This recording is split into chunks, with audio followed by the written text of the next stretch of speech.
Alors, je m'appelle Antoine Sanguinetti, je suis rugbyman, capitaine de l'équipe de Oval Beach Marseille.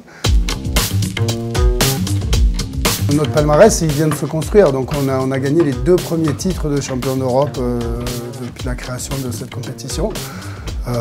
Voilà, et on espère en gagner un 3e cet été. On a gagné tous les tournois auxquels on a participé, on a fait le Grand Chelem dans toute l'Europe l'an dernier. C'est un sport qu'on connaît bien, qu'on pratique depuis 10 ans presque maintenant et qui demande d'avoir une très bonne connaissance du rugby à 15, mais qui ne se pratique pas du tout comme le rugby à 15. Nous, on joue au beach rugby, souvent les équipes qu'on rencontre jouent au rugby sur le sable. Et oui, en tout cas, on les bat en pratiquant un jeu aéré, aérien, et qui, je pense, plaît beaucoup au public.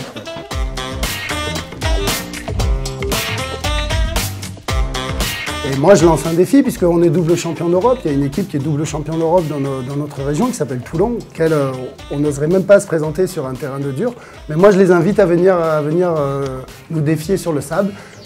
Et sans présumer du résultat, je pense qu'ils seront surpris. C'est notre sport. Le beach rugby, c'est notre sport. On craint des gars. On craint des gars. On peut perdre contre tout le monde, mais on craint des gars.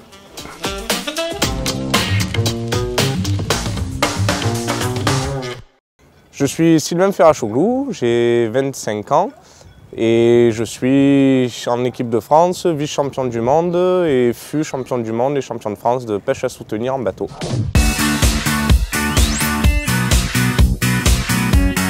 Oui, c'est un vrai sport.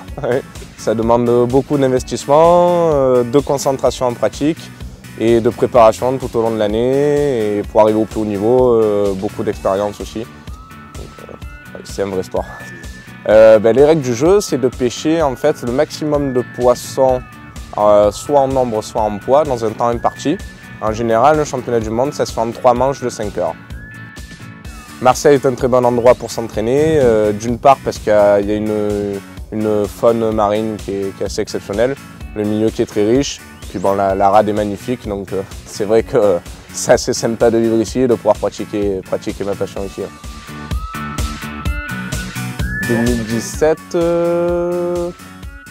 j'espère être en équipe de France, il y a des sélections chaque année, mais moi mon objectif dans les 5 ans à venir, c'est essayer d'être champion du monde individuel, donc voilà, il n'y a plus qu'à.